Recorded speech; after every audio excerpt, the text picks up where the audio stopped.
اور انہوں نے پہلی دفعہ میں نے یہ لفظ برہمنزم شہید ذوالفقار علی بھٹو کی زبان سے سنا کہ انڈین برہمنزم جو ہے، یہ ذات پات کا جو نظام ہے، یہ جو ایک فلسفہ ہے کہ نہیں کچھ لوگ بائی برتھ اوپر ہیں اور کچھ لوگ بائی برتھ نیچے ہیں، اس کو انہوں نے چیلنج کیا اور انہوں نے کہا کہ یہ بہت بڑا خطرہ اس خطے میں امن کے لیے ہے اور انسانیت کے لیے بہت خطرہ ہے جو انڈین برہمنزم۔ پھر ایک جلسہ آرگنائز کیا گیا اور وہ جلسہ گلیرانہ کلب میں ہم نے نیشنل اسٹوڈنٹ فیڈریشن نے آرگنائز کیا، معراج محمد خان اور معراج بھائی نے اور شہید ذوالفقار علی بھٹو وہاں تشریف لائے۔ اس وقت تک شہید ذوالفقار علی بھٹو اٹیک نہیں کر رہے تھے، اسٹوڈنٹ جو تھے وہ جماعت اسلامی پہ اور بنیاد پرستوں پہ، کیونکہ کالجوں کے اندر اسلامی جمعیت طلباء سے ایک محاذ آرائی ہو رہی تھی ترقی پسند طالب علم کی، لیکن شہید ذوالفقار علی بھٹو نے اس وقت تک اپنے پہلا حملہ انہوں نے خود نہیں کیا، لیکن جیسے ہی پارٹی بنی اور پارٹی کے اصول طے ہوئے تو پھر دائیں بازو سے حملے شروع ہو گئے۔ اب مجھے یاد ہے ایک دن وہاں پہ حسین نقی بھائی اپنے وہ لے کے آئے کہ جی 300 علماء نے فتویٰ کفر کا دیا ہے سوشلسٹوں کے خلاف، تو بھٹو ہنسے کہنے لگے باقی 200 کہاں ہیں؟ تو میں کہ جی کون سے باقی 200؟ کہنے لگے کہ وہ امام حسین کے خلاف 500 علماء نے فتویٰ دیا تھا کفر کا، میں تو ان کا غلام ہوں، تو میں 300 ہی علماء جو ہے میرے خلاف آئے۔ تو بہرحال یہ ایک فضا تھی جو بن رہی تھی۔ پارٹی کیوں بنائی گئی اس کو سمجھنا بہت ضروری، اور اس کے لیے ان کی ایک تھیسس ہے وائی اے نیو پارٹی، اور اس تھیسس کے اندر جو ان کا مین آرگومنٹ ہے اور مین پلیٹ فارم ہے وہ یہ ہے کہ جو دائیں بازو کی جماعتیں ہیں ان کا ایک سیاسی پلیٹ فارم ہے، سیاسی پارٹی ہیں مسلم لیگ وغیرہ جو، اسی طریقے سے مذہبی جماعتوں کا جو مذہبی پلیٹ فارم ہے اس کی ایک سیاسی جماعت ہے، لیکن جو ترقی پسند ہیں ان کی کوئی سیاسی جماعت نہیں۔ سیاسی جماعت اس وجہ سے بھی نہیں تھی کہ جیسا کہ آپ کو پتا ہے کہ ہم دفاعی معاہدوں میں امریکہ کے ساتھ چلے گئے تھے، ایک ڈائریکشن ہماری یہ بن گئی تھی کہ اچھا اب سوشلسٹ ممالک کا گھیراؤ کرنا ہے، تو جس وقت یہ ہماری ڈائریکشن بنی تو پھر اندرونی طور کے اوپر بھی اس بات کا کیا گیا، اس بات کا انتظام کیا گیا کہ جو بھی ترقی پسند ہے، جو بھی سوشلزم ہے کی بات کرتا ہے، جو بھی چین یا روس کی بات کرتا ہے اس کو کچلا جائے۔ جو ٹریڈ یونین پروگریسوز تھیں ان کو کچلا گیا، جو اسٹوڈنٹ انجمنیں تھیں ان کو کچلا گیا، اور زمانہ یہ آ گیا کہ ہم انڈر گراؤنڈ کام کرتے تھے، کبھی بزم ادب میں چلے گئے، کبھی یونین کا الیکشن لڑ لیا، کبھی کسی ٹریڈ یونین میں جا کے کام کرنے لگے، اور ہم کھل کے یہ نہیں کہہ سکتے تھے کہ ہم سوشلسٹ ہیں یا ترقی پسند، یا پھر ہمارے شعرا تھے جنہوں نے کہ مذاہب کی شاعری کی اور امریکی سامراج کے خلاف آواز اٹھائی۔ لیکن شہید ذوالفقار علی بھٹو کی وہ جو تھیسس ہے وہ یہ ہے کہ جو ترقی پسند ہیں ان کے لیے ایک سیاسی جماعت ہونی چاہیے۔ یہ سیاسی جماعت 1967 کے اندر بنی، لاہور میں یوم تاسیس ہوا، میں نہیں جا سکا، جیب میں کرائے کے پیسے نہیں، لیکن بڑی بات یہ ہے کہ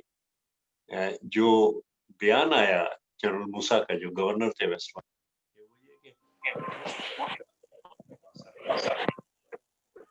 اور وہ ٹھیلے والے اور ریڑھی والے اور قسم کے لوگ جو ہیں وہ سارے کے سارے ذوالفقار علی بھٹو کے ساتھ بیٹھے ہیں، کوئی بھی بااثر سیاسی شخصیت نہیں۔ شہید بھٹو نے جواب دیا کہ یہی تانگے والے، یہی ریڑے والے، یہی اپنا پسینہ بہانے والے یہ اس ملک کے اصل مالک، اور آپ دیکھیں گے کہ کل کو ان کی حکومت ہوگی اور اس ملک کے صحیح مالک کو جب تک کہ ان کی مالکی نہیں دی جائے گی اس وقت تک یہ ملک آگے نہیں بڑھ سکتا۔ اب یہ ایک نئی آواز تھی، اور یہ نئی آواز امریکی سامراج کو للکار رہی تھی، جو ہمارے وہ تھے سرمایہ دار جاگیردار، ان کو للکار رہی تھی، اور ملک میں ایک نیا نظام قائم کرنے کی نوید دے رہی تھی۔ اور اس لیے ہم نے دیکھا کہ دیکھتے ہی دیکھتے ہر طرف سے لوگ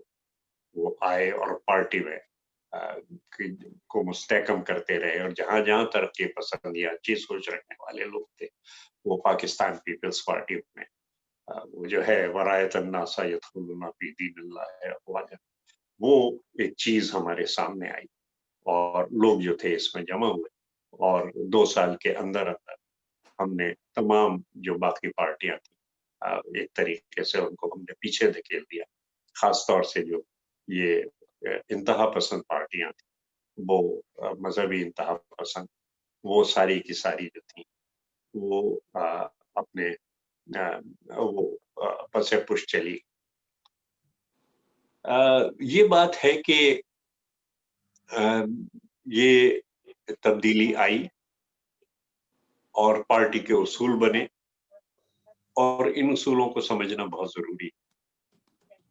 اسلام ہمارا دین، اور یہ ضروری تھا، اور یہ اس لیے ضروری تھا کہ اسلام کی وہی جو بادشاہتوں والی شکل تھی اس کو آگے لایا جا رہا تھا، اور جیسا کہ اقبال نے کہا تھا کہ کوئی فکر جدید اسلام کے اندر نہیں آ رہی، اور اسلام کا جو بنیادی عقیدہ ہے توحید، جو ہمیں آزادی، مساوات اور انسانی بھائی چارے کا درس دیتا ہے، وہ پس پشت ڈال کے اور نئی نئی تعویلیں اور تفصیلات جو تھی وہ دی جا رہی تھی کہ یہ اسلام ہے اور یہ اسلام ہے، یہ اسلام ہے۔ ہم دین کی ایک ترقی پسند تشریح دیتے کہ اگر آزادی نہیں ہے کہیں تو وہ اسلام نہیں ہے، اگر معاشی مساوات نہیں ہے تو وہ اسلام نہیں ہے، اور اگر آپس میں تفرقہ ہے اور بھائی چارہ نہیں ہے اور ایک دوسرے کا خیال نہیں کیا جاتا تو وہاں بھی اسلام نہیں ہے۔ ہماری تشریح ایک ترقی پسندانہ تشریح تھی جو کہ عقیدہ توحید مبنی تھی، اس لیے یہ انتہائی ضروری تھا کہ ہم کہیں کہ اسلام ہمارا دین ہے۔ لیکن آپ ذرا سا سوچئے کہ اگر ہم کہہ رہے ہیں کہ اسلام ہمارا دین تو پھر بنیاد پرست وہ ہماری مخالفت کیوں کرتے، پھر مولوی ہماری مخالفت کیوں کرتے ہیں؟ ہم تو کہہ رہے ہیں کہ اسلام ہمارا دین، اور ہمارے کہنے کے بعد یہ بحث ختم ہو جانی چاہیے، لیکن وہ کہتے ہیں کہ نہیں، آپ لاکھ کہیں کہ اسلام ہمارا دین ہے، ہم نہیں مانتے کہ آپ دائرہ اسلام فیصلہ وہ کر رہے ہیں اس کے اندر۔ تو وہ اسی وجہ سے ہے کہ ہماری تشریح ایک ترقی پسندانہ تشریح ہے، اور ان کی تشریح جو دین کی ہے وہ ایک رجت پسندانہ تشریح ہے، اور ہماری جو تشریح ہے وہ ان کی اس رجت پسندانہ تشریح سے، اور بادشاہوں کے ایمپائرز کے اندر جس طریقے سے ہوتا رہا، جس کے اندر غریب کے کوئی حق نہیں ہوتے تھے، وہ اس تشریح کے اوپر اڑے ہوئے۔ اور میں آپ سے ایک چھوٹی سی بات عرض کروں، ایک دفعہ شہید ذوالفقار علی بھٹو سے میں نے پوچھا، میں نے کہا جناب بہت دفعہ ہم پریشان ہو جاتے ہیں، کبھی کوئی آواز آتی ہے، کبھی کوئی کچھ بتاتا ہے، کوئی کچھ اور بتاتا ہے، ہم پریشان ہو جاتے ہیں کہ کیا کیا جائے، کون سی چیز صحیح ہے، کون سی غلط چیز ہے۔ وہ ہنسے اور ہنس کے کہنے لگے اس میں کیا پریشانی کی بات ہے، جو چیز بھی غریب کے مفاد میں ہے وہ ٹھیک ہے، جو چیز غریب کے نقصان میں ہے تو وہ غلط ہے، کہ لیکن تم یہ کسوٹی اپنے سامنے رکھو، ہمیشہ صحیح فیصلہ کرو۔ تو اب یہ چیز جو ہے یہ بالکل ایک کمٹمنٹ کی بات ہے کہ ہاں یہ اسلام جو ہے وہ ہمارے نبی صلی اللہ علیہ وآلہ وسلم